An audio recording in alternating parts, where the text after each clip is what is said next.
시청자 여러분 안녕하십니까? 7월 29일 경제현장 오늘 시작합니다. 부동산 관련법이 여당의 독주로 국회 상임위원회를 통과했습니다. 임차인 보호를 대폭 강화한 임대차 3법도 이제 본회의 통과만을 앞두고 있죠. 오늘부터는 민간 택지 아파트에도 분양가 상한제가 시행됩니다. 분양가 상한제가 가격 안정에 기여할지 아니면 공급을 줄이는 부작용을 초래할지 관심입니다. 급물살을 타는 부동산 대책과 요동치는 시장에 실수요자들은 애가 탑니다. 의견이나 궁금증 문자 샵 3698로 보내주시거나 유튜브를 통해서도 참여하실 수 있습니다. 이재문 창조도시경제연구소 소장, 이창무 한양대 교수 오셨습니다. 안녕하세요. 안녕하세요. 네. 이재문 소장 반갑습니다. 네, 안녕하세요. 자, 부동산 관련법 어제 오늘 이어서 좀 다 통과된 겁니까? 네, 현재 논란이 됐던 임대차 3법은 이제 원안대로 좀 통과한 것 같습니다. 물론 여당의 원안입니다. 네. 야당하고 좀 합의가 이루어져서 이제 법안이 상정됐더라면 좀 더 좋은 모습과 어떤 화합된 의견을 나타낼 수 있었는데 좀 아쉬운 부분이 이제 그 부분이고요. 일단 계약갱신에 대해서는 2+2 안에서 이제 4년까지 이제 계약을 갱신할 수 있게끔 돼 있고요. 그다음에 이제 기존 세입자도 이제 갱신 청구권을 이제 인정해 준다라는 게 조금 이제 독특한 부분이라고 하겠습니다. 기존 세입자도 갱신할 때 이 법이 적용된다. 네, 그래서 2+2에서 이제 +2가 이제 적용이 될 거라고. 이게 좀 소급 논란이 좀 있었던 거죠? 네, 이제 소급 논란이냐 이제 그동안 이제 언론에서 이제 많은 얘기가 나왔잖아요. 사실 어떻게 보면 이제 소급을 전면적으로 위헌적으로 이제 보는 거는 이제 형사법 개인의 인신의 자유를 어떤 제한하거나 이런 것일 때는 이제 소급 적용이 이제 금지돼 있죠. 근데 이제 제가 봤을 때 이러한 경우는 이제 부진정 소급 입법이라고 저는 생각하는데 현재 시행 중인 법과 그다음에 앞으로 시행될 법이 이제 국회에서 계류가 돼서 이제 안건을 통과해서 이제 법안으로 발효되는 어떤 그 중간 기간, 경과 기간 동안에 어떤 임대료가 급상승을 하거나 이제 이런 거를 차단하기 위해서 부진정 소급 입법으로 이제 둘 수 있는데 이제 그럴 경우에는 이제 헌법재판소에서는 공익이라든지 국민의 권익 보호가 더 충실하다라면 이제 합헌적으로 보는 그런 견해들이 강하기 때문에요. 그런 저희가 생각했을 때는 그 부분은 크게 인정이 되지 않을 것 같고요. 또한 또 이제 집주인이 직접 이제 거주할 경우에는 계약갱신권을 이제 거절할 수 있다라는 어떤 그런 부분도 들어가고 있는 것 같습니다. 그다음에 이제 임대료 상한은 어떤 물가 상승률을 감안해서 이제 5% 이내에서 지자체에서 결정할 수 있게끔 이제 이런 내용으로 이제 법안이 통과된 것 같습니다. 이제 본회의를 이제 앞두고 있겠죠. 네. 5년은 한 번 계약할 때 그러니까 어제도 잠깐 토론했었는데 연 5년이 5%가 아니고 네. 한 번 할 때 5%인 거죠. 계약이죠. 계약할 때. 그러니까 이제 보통 우리가 이제 어쨌든 한국 같은 경우 이제 저물가 저성장으로 빠져들었기 때문에 연 한 2% 이상 어떤 성장하기가 좀 힘든 상황이잖아요. 소비자 물가 지수도 마찬가지고요. 그렇게 된다 그랬을 때 5%는 그거를 감안해서 이제 연 한 2.5%로 해서 1회 계약에 5% 이렇게 감안한 것 같습니다. 지금 나머지 임대차법들은 바로 시행이 되고 전월세 신고제는 어제 통과가 됐는데 내년 6월 1일부터 적용이 된다고 하죠. 왜 이렇게 격차를 법에 두고? 이제 효력의 유효기간을 둬서 통상적으로 이제 법안이 본회의에서 통과가 되게 되면 6개월 이후부터 법적 효력을 갖게 되는 어떤 그런 규정을 적용한 것 같습니다. 전세 신고제를 그러니까 내년 네. 1년 뒤부터 적용한다고 한 건데 신고제 같은 경우는 따로 이렇게 시스템 같은 게 모두 준비가 된 다음에 시작을 하겠다는 말이죠. 네. 제대로 관리가 안 될 텐데 전월세 신고가 제대로 돼야만 과연 얼마나 올렸는지 알잖아요. 그렇기 때문에 상한제도 적용할 수가 있는 것이고 그러니까 신고제가 먼저 이렇게 정착이 된 후에야 상한제, 계약갱신 청구권제도 시행돼야 되는 건 아닌가? 순서가 좀 바뀐 거 아닙니까? 글쎄 5% 상한제 같은 룰은 사실 이전에도 이제 있었지 않습니까? 법에 이제 있었고 이제 법에 있었던 내용이 이제 올리는 지역 일부를 제외해 놓고서는 통상적으로 그것이 지켜졌다라고 이제 보여지고요. 이제 그런 부분인데 이제 제일 중요한 건 이제 계약갱신을 어떻게 할 것인가, 그 거부권을 행사했을 때 어떤 그런 세부 세칙들이 이제 좀 더 마련이 돼야지 이제 좀 더 혼선을 피하지 않을까 이렇게 생각을 합니다. 이창무 교수님, 지금 이제 본회의만 이제 통과되면 엄청난 이제 변화가 생길 텐데. 그렇죠. 정말 엄청날 것 같은데. 그러니까 벌써 지금 전세값이 지금 난리가 치솟고 났죠. 네. 전세를 이제 월세나 반전세를 계속 돌리는데 이 부작용만 해도 이 법에 큰 문제가 있다 이렇게 주장할 수 있는 거 아닙니까? 현재 나타나고 그럼요. 있는 부작용. 그러니까 결국 뭐 시장에서 요구되는 어떤 임대료 수준이라는 거는 결국 수급 상황에서 이제 발생을 하는 거고 지금 적용되는 여러 가지 법제들이 서로 막 얽혀가지고 사실은 이 학자적인 관점에서 보면 굉장히 흥미로운 지금 상태예요. 네. 그러니까 이게 과연 여기저기 온갖 곳을 묶은 주택 시장이 어떤 모습으로 변해갈까에 대해서 정말 해외에서도 관심을 갖고 쳐다볼 수 있는 상태를 만들어 버렸어요. 예. 그래서 이번에 전월세 상한제와 관련돼서도 저는 연간 5%라고 지난 정부에서 논란이 있었을 때 그것도 뭐 굉장히 강한 규제다라고 이제 생각을 했었었는데 사실은 2년에 한 번씩 갱신하는데 5년이면 5%? 이 독일만 네. 하더라도 5% 네. 독일만 하더라도 뭐 3년에 20%뭐 이런 상황이고 이어졌죠. 그리고 우리도 사실은 뭐 독일이 겪었던 인구 축소기를 지금 시작하는 시점이기 때문에 뭐 인구 축소기라서 그 상한 5%로 낮게 할 수 있다라는 건 말이 안 되는 거고요. 그러니까 굉장히 강한 규제예요. 그래서 그 기본적인 어떤 뭐 전월세 상한제뿐만 아니라 또 공급자로서의 어떤 임대 사업자에게 주어지는 여러 가지 보유에 대한 부담들, 그다음에 분양 시장에 있어서의 어떤 특별 공급과 관련된 분양가 상한제 이런 것들에 의해서 사람들이 이 재고 주택 시장에서 주택을 구입하지 않고 분양 시장에 매달리게 함으로써 전세 시장의 수요로 남아 있는 그런 여러 가지 것들이 막 얽혀지는 상황을 보게 되면 지금 어떤 방향으로 갈지 정말 이 관심이 많이 갑니다. 이번 아픈 관심이 많이 갑니다. 아픈 관심. 임대차 3법 통과한 다음에 전세 시장이 죽을 것이다. 뭐 완전히 품귀 현상을 넘어서 완전 없어질 수도 있을 가능성이 있을까요? 힘들어질 거예요. 그러니까 지금 전세라는 제도 자체가 갖고 있는 게 물론 뭐 안 좋은 뭐 갭 투자라는 어떤 그런 성격도 분명히 갖고 있지만 굉장히 저렴한 어떤 임대주택을 공급하는 역할을 했던 것도 사실이거든요. 그래서 지금 사실은 전세값이 오른다기보다는 소득이 없는 계층들이 자기 자산을 가지고 주택을 소비하던 사람들이 이제는 어쩔 수 없이 임대 사업자의 경우에도 월세를 받아야 되는 상황으로 자꾸 내몰리게 되거든요. 이제 그렇게 되면 가장 힘들어지는 게 제가 보기에는 소득이 많지 않은 노령 계층들이죠.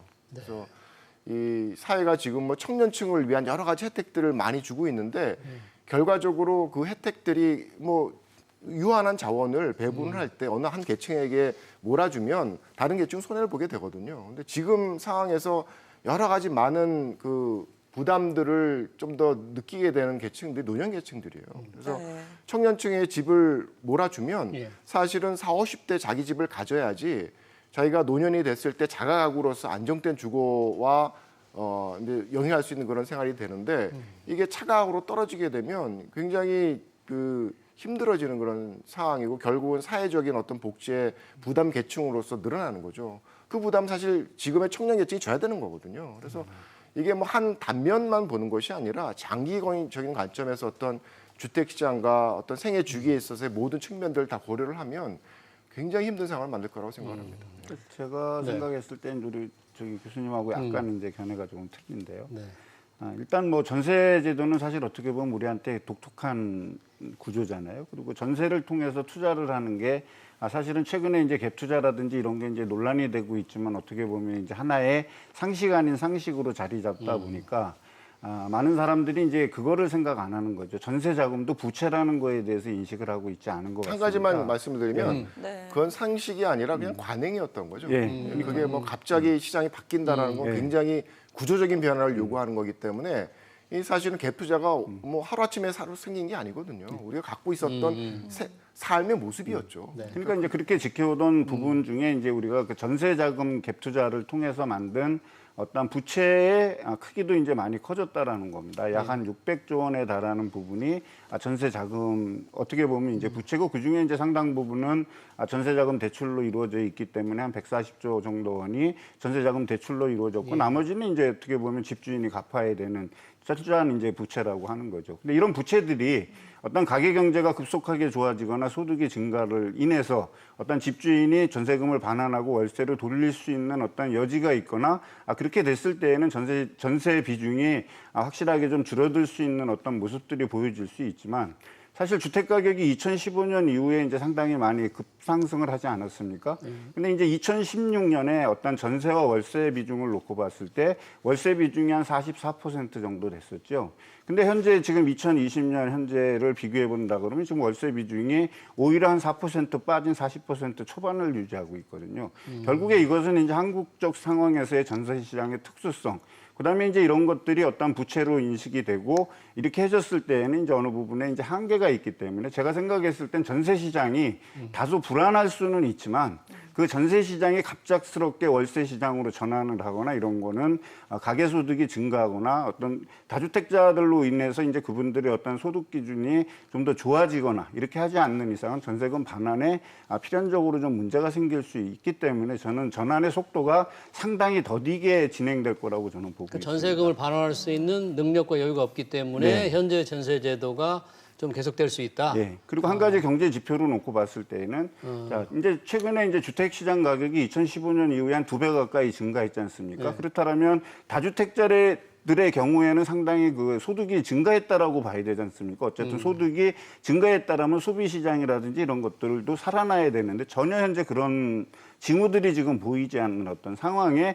지금 우리는 주택시장 전체에 지금 몰입돼 있기 때문에 마치 주택시장이 엄청나게 지금 파이를 키우고 국가경제에 큰 기여를 하고 있는 것처럼 보이지만 실질적으로 내면을 들여다보면 오히려 향후에 있을 어떤 주택가격 조정기에 왔을 때는 상당한 충격으로 올 수 있다는 게 이제 제 인식입니다. 사실 가장 큰 문제죠. 그러니까 지금의 모든 정책들이 사실 주택 시장이 어떻게 보면 한 사이클의 한 단면이거든요. 지금 가격이 올라가고 이런 것들은 그거는 시장이 지나면 뭐 정부의 정책을 이런 강도 높은 정책을 안 펴도 어느 시점이 되면 다시 꼬꾸라질 수밖에 없는 게 시장이에요. 근데 이 상승 국면에 그것도 사실은 굉장히 국지적인 상승 국면에 온 나라의 모든 정책적인 힘을 다 모아서 이 완전히 틀을 대못을 박아버리는 그런 정책들을 피고 있거든요. 그래서 그거는 이 지금 정부가 갖고 있는 굉장히 잘못된 선택인 것 같아요. 이거는 얼마간 시간이 지나면 변할 겁니다. 근데 지금 말씀하셨듯이 그럼 시간이 지나가지고 가격 하락기로 접어들면 과연 어떤 일들이 벌어질까에 대해서 생각을 하면 굉장히 걱정되는 일들이 많죠. 그래서 사실 그 가격이 정말 떨어지면 다주택자들은 못 사게 만들었죠. 무주택자들은 가격이 떨어지니까 안 사죠. 그럼 가격은 계속 떨어지죠. 그럼 결국 그 주택을 갖고 있지 않는 사람들의 경우에는 지금까지는 전세난민이었는데 이제 월세난민이 되는 거예요. 그래서 굉장히 힘들어지는 거죠. 그래서 이 시장에 있어서의 어떤 사이클에 있어요. 한 국면에 너무 모든 것에 몰입이 돼서 지금 말씀하셨던 몰입이라는 게 굉장히 중요한 키워드인 것 같아요. 다른 것들 안 봐요. 그것만 보고 시장에 과연 앞으로 인구 축소기가 계속 언젠가는 떨어질 텐데 그때는 어떻게 대응을 하지?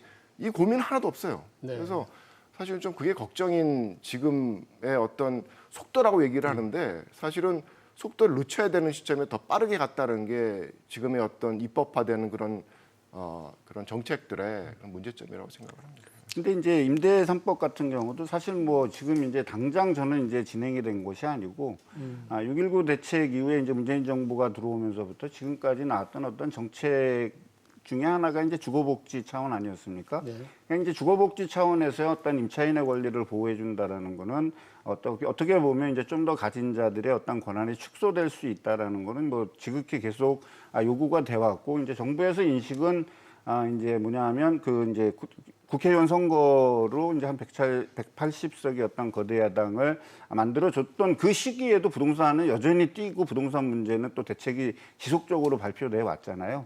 어떤 그런 거에 따른 어떤 화답 중에 이제 가장 이제 영순위로 올라왔던 게 어떤 임차권의 보호가 아니었나라고 생각하고 또 임차권에 대한 보호 법안이 여러 개가 제출이 됐지 않습니까?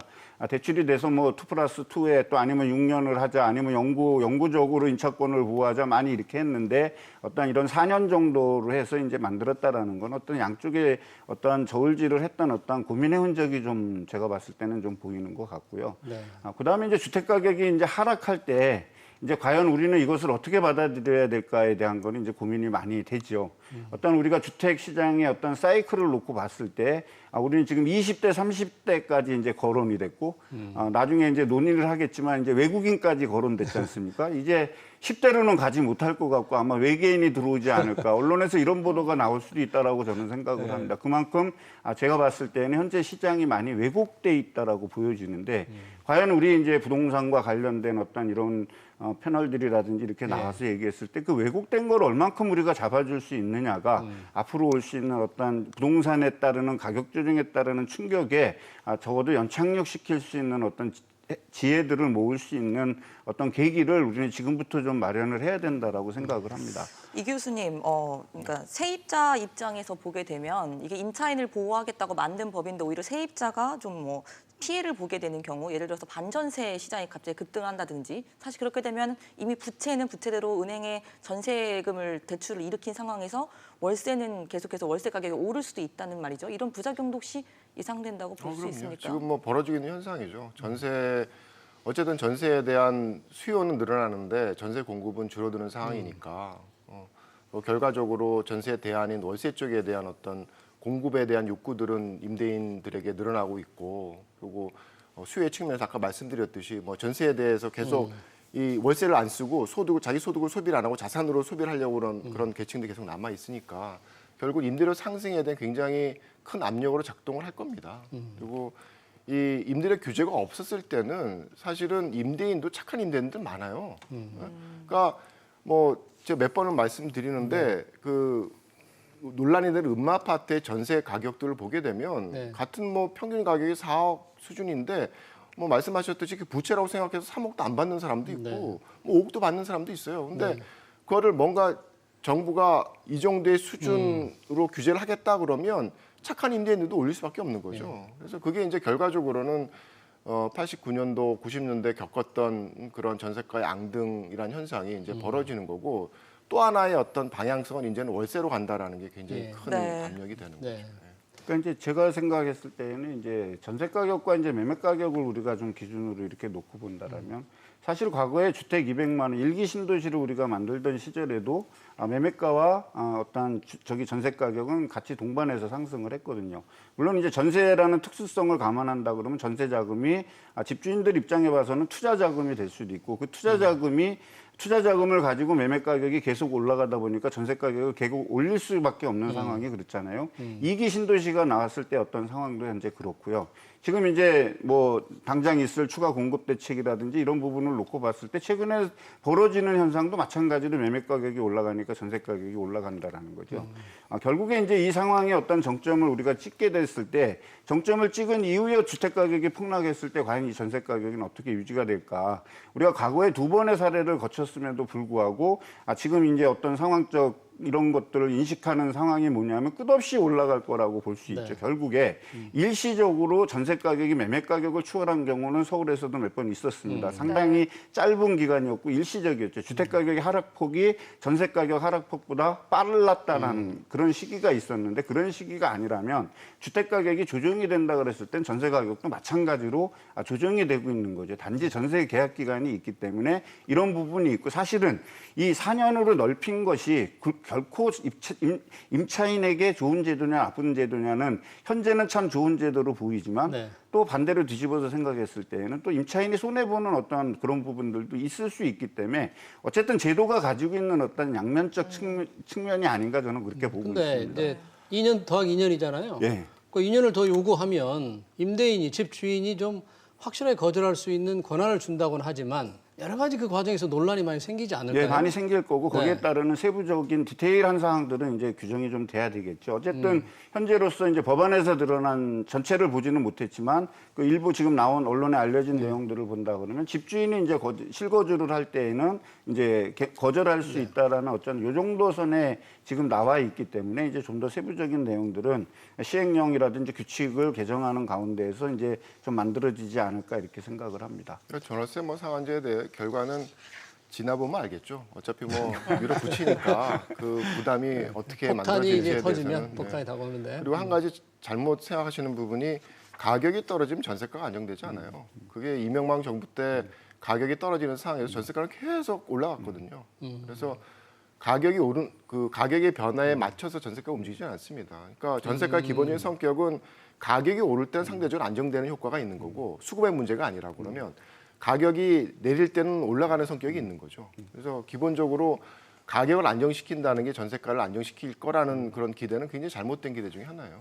근데 이제 조금 다르게 생각하는데 가격이 안정됐을 때 전세 가격이 끝없이 오른다. 근데 마찬가지로 전세가도 이제 매매가 대비해서 현재는 한 매매가 대비 한 80%에서 90% 이제 육박하고 있지 않습니까? 서울은 50 정도밖에 안 되죠. 그리고 이제 그 가격들이 이제 조정기를 걷게 되면 전세 가격도 마찬가지로 떨어질 수밖에 없다는 거죠. 뭐냐하면 자 집값이 예를 들어서 이제 20억에서 10억이 됐는데 아까 말씀하신 음마아파트라든지 이런 거는 이제 재건축을 해야 되기 때문에 전세 가격이 상당히 싸죠. 어떤 여러 가지 조건에 의해서 그렇게 된다 그러면 주택 가격이 떨어질 수 있는 완충 역할을 하고 있기 때문에 전세 가격이 그렇게 유지부동이고 또 안전하지 않습니까 상대적으로. 근데 이제 만약에 이제 신축 주택이라든지 아니면 구축에서 일부 오래되지 않은 주택들의 주택 가격이 조정을 받아서 2억, 3억 떨어지는데 매매 가격 근접해서 80%에서 90%가 돼 있는데 이 전세 가격이 그 시장에 영향을 받지 않는다 그러면 그거는 제가 봤을 때는 좀 맞지 않는 것 같습니다. 지금은 전세가 매매가 비율이 50% 60%밖에 안 돼요. 그러니까 이제 서울 일부는 그렇고 이제 문제가 수도권을 대비했을 서울이니까. 때. 지금 문제는 아니, 지금 서울 서울과 수도권이기 때문에 뭐 임대차 3법은 이제 8월 4일 본회의를 통과하면 그 어떤 양상이 일어날 굉장히 주목이 되고요. 지금 논란이 되고 있는 게 아파트 민간 택지 아파트 분양가 상한제 오늘부터 시행이 되잖아요. 예. 이걸 두고도 이제 가격 안정 효과가 과연 있을 것인가? 아니면은 공급 물량 축소 우려가 현실화될 것인가? 논란이 굉장히 많은데 이 교수님은 어떤 양상이 벌어질 것 같습니까? 지금 서울에서 나타나는 그 서울만의 독주의 현상의 기본적인 성격을 이제 보게 되면 이 아까 인구 축소기를 앞둔 시점에서 외곽보다는 서울에 대한 선호가 생기는 시점에 그리고 주택의 공급에 대한 양상이라는 게 옛날처럼 신규 택지에 지어지는 게 아니라 재건축 재개발을 통해서 공급될 수밖에 없던 서울의 그런 상황에서 분양가 규제에 대한 부분이 도입이 되고 여러 가지 규제가 도입이 되면서 서울에 있는 아파트 희소 가치가 더욱 올라갔어요. 예. 그래서 이 경기도와 서울에 있어서의 가격 상승의 격차가 굉장히 크게 이루어지는 그런 결과를 만들어낸 거죠. 그래서 그런 어떤 원인 중에 하나가 이 뭐 많은 분양가 상한제가 아니었지만 사실은 허그의 그 분양 보증을 통해서 통해서 이제 분양가를 통제하는 그런 시점이 묘하게도 그 서울만의 독주가 시작되는 시점과 맞아떨어져요. 그게 한 2016년 한 8월쯤 되는데 예. 지금 그래프를 보시면 이제 나오겠지만 저 그래프입니까? 네. 그렇죠. 예. 네. 저기 보게 어떤 되면 의미가 있는 건가요? 저 그래프? 보통 이제 그 뭐 노무현 정부 때도 그렇고 이 서울과 경기도가 이제 같이 흘러가는 그런 모습을 보였던 게 일반적인 양상이죠. 그러니까 풍선 효과가 동일 뭐 거의 같은 시기에 이제 발생하는 게 이제 현상이었는데 저 그래프를 보게 되면 박근혜 정부 말기쯤에 이 서울의 가격 상승과 경기도의 가격 변동이 차별화돼서 이렇게 벌어지기 시작하는 시점이 있습니다. 네. 그게 2016년 중반 정도 되는데 그때 그 허그의 민간 택지에 대한 분양가 통제가 시작됐던 시점이에요. 그래서 그 이후에 경기도는 여전히 그 이전에 있었던 공급 과잉에 대한 이슈를 벗어나지 못해서 뭐 제자리 걸음인데 서울만의 독주가 막 시작이 됐거든요. 그래서 이게 그게 분양가 보증 허그의 보증으로 가격을 통제하면서 서울의 그 실거래 가격이 실제로 많이 올랐다. 그렇죠. 공급에 대한 가능성이 계속 위축이 된 거죠. 이게 재건축 결국은 분양가 통제라는 게 나타나는 공급 위축 효과라는 게 이 신규 택지가 아니라 재개발 같은 경우에는 수익성에 굉장히 큰 영향을 미치기 그러니까 때문에 인과관계가 굉장히 있다는 거죠. 원인과 결과의 관계가 있다는 그렇죠. 거죠. 학자적으로 분석을 하면 더 해야겠지만 그냥 표면적인 그런 관계를 가지고 얘기를 한다 그러면 뭔가 이 서울과 같은 선호 지역의 주택의 공급을 늘리지 못하는 위축시키는 여러 가지 정책들이 계속적으로 발표되면서 그 격차를 벌이게 되는데 그 시발점이 분양가 통제였다는 겁니다. 분양가 상한제는 네. 허그의 분양가 보증보다 더 센데 그러면 더 안 좋은 현상이 나올 수 있다. 그럴 수 있죠. 네. 이 소장님 자, 그럼 그러니까 그 분양가 통제를 통해서 뭐 예를 들어서 우리가 알고 있는 개포동의 뭐 H 어쩌고 저쩌고 그 재건축 아파트에 대해서 분양가 통제를 시세에 대해서 80% 정도밖에 분양을 못하게 했어요. 근데 결과적으로는 그런 어떤 재건축에 관련된 규제가 강화가 되면서 우리가 원하는 강남권의 서울권의 아파트 가격은 방금 보여드렸듯이 고공행진을 막 치고 올라갔거든요. 그래서 분양가 규제라는 것이 일반 그 아파트의 가격 안정을 촉발하지 않는다라는 겁니다. 오히려 지금 상황에서는 그 공급에 대한 위축에 대한 사람들의 기대 그리고 똘똘한 한 채에 대한 희소성의 가치를 더 높여주기 때문에 재고 아파트의 가격을 상승시키는 결과를 발생을 시키는 거죠. 그러니까 이제 제가 생각했을 때는 이제 우리가 역대 정부들이 이제 했던 그 주된 행위들 중에 이제 하나가 주택을 가지고서 경기 부양의 수단으로 썼다라는 거죠. 그러니까 결국에 주택의 경기 부양 수단으로 썼기 때문에 수급 자체가 일정하지 못했다라는 겁니다. 애써 계획을 세워놨다 하더라도 주택 가격이 떨어지면 또 경기 성장률이 둔화가 되면 이거를 부양시키기 위해서 강제적으로 인위적으로 공급을 확대하고 그렇지 않고 주택 가격이 떨어지면 공급을 축소하고 또 부동산 가격이 올라가면 사방에 공급이 부족하다니까 공급을 늘리라라고 하는 어떤 그런 요구에 직면해 있기 때문에 어느 정부든지 이 부동산 문제에 직면해서는 자유로울 수 없다라는 게 제 생각이고요. 사실 이제 이 분양가 상한제가 이제 논란의 여지가 됐던 거는 이제 부동산 3법을 폐지한 적이 이제 2014년 12월 29일인가요? 19대 국회에서 했지 않습니까? 그 주된 내용이 민간 아파트 분양가 상한제를 폐지하자는 거하고, 그다음에 재건축 초과이익 환수제를 3년간 유예하자라고 했던 거하고, 그다음에 이제 조합원 한 가구당 재건축 조합원 한 가구당 3채를 가질 수 있게 만들어 놓은 게 사실 서울의 저는 주택 문제의 어떤 시작이라고 생각했습니다. 그리고 그 사이에 택지 공급은 전혀 하지 않았다는 거죠. 수요만 늘려놓고. 예, 수요만 늘려놓고 그다음에 이렇게 가져라라고 해서 민간분양제 상한제 폐지하면서 이제 하다가 보니까 가격이 풀렸지 않습니까? 결국에 이 3법의 폐지로 인해서 서울에 있는 집을 짓는 어떤 이런 재건축을 하는 사업장에서는 딱 두 요인만 이득을 보게 된 거죠. 그게 재건축 조합원하고 그다음에 건설사였다라는 겁니다. 나머지는 또 피해를 본 거죠. 왜냐하면 분양가 상한제를 해제함으로 인해서 분양가가 올라가고 그 올라간 분양가가 너무 세지면 일반 구축에 수요가 몰리지 않습니까? 그 수요가 몰리는 구축에 주택 가격이 올라가면 다시 또 분양가가 상승하고 이런 악순환을 반복을 하게 된 겁니다. 그래서 그것이 2014년 12월 29일 날 풀리고 그다음에 아파트 가격이 이제 상승하지 않았습니까? 그 상승하고 이렇게 되면서 지금까지 이제 왔는데, 자, 재건축 초과이익 환수제는 이제 합헌 결정을 받아서 이제 실시합니다. 그다음 민간 분양제 상한제 이제 다시 실시하게 됐죠. 그다음에 이제 1가구 2주택이라든지 다주택제에 대한 부분을 이제 해서 최소한 만들어진 것이 지금 2020년이라는 거죠. 결국에 2015년부터 지금 2020년 이 상황까지 고삐 풀린 어떤 투기 자본과 건설사와 재건축 조합원이 오늘날 서울에 이제 어떤 문제를 저는 만들어 놨다고 생각하고요. 일반적으로 지금 부동산 가격이 상승하고 이런 부분은 단순하게 우리가 수급의 논리로만 설명할 수 없는 그 어떤 것들이 저는 좀 있다라고 생각을 합니다. 근데 아까 이창무 교수님이 그 보여준 그래프에 따르면은 허그의 가격 통제만으로도 계속 이렇게 서울이 올랐는데 이런 민간 아파트 분양가 상한제를 하게 되면 말씀하신 건 이제 2016년 네. 이후에 이제 분양가 상한제가 자체적 민간 아파트의 분양가 상한제가 할 수 없기 때문에 이제 우회적인 부분으로 이제 허그의 통제를 가격 통제를 했던 것이고요. 이제는 분양가 상한제가 이제 전면적으로 시행을 하기 때문에 이거는 어떻게 보면 이제 허그의 통제보다 더 강력하게 이제 작용할 수 있다라고 그 부분은 보여지고. 사실은 뭐 그게 분양가 상한제나 허그의 분양가 통제나 사실은 뭐 제도적인 틀에서의 큰 그 시장 영향은 차이가 없어요. 지금도 둔촌 아파트에서 얘기를 하는 게 어떤 게 더 우리한테 이익일까를 견주고 있잖아요. 네. 그러니까 그거는 상한제가 라서 효과가 더 큰 것도 아니고 허구의 규제가 라서 더 큰 것도 아니에요. 결과적으로 어느 정도로 시세에 대비해서 가격을 통제를 하느냐의 강도의 문제인 거지.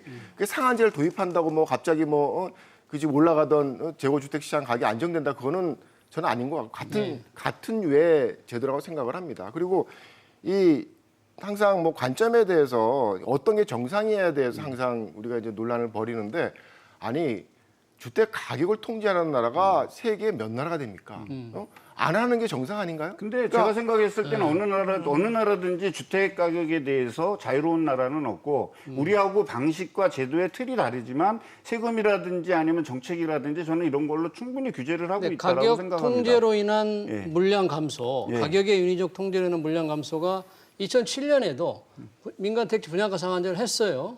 그리고 나서 한 2, 3년, 2년 정도 공급 물량이 굉장히 줄은 것으로 나타났는데 그럼요. 그럼 가격 다행히 통제의 그나마 그러니까 이제 부작용이 가격 아니십니까? 통제와 이제 공급의 축소에 대해서 차이가 나지만 시장은 저는 이렇게 반응한다라고 생각합니다.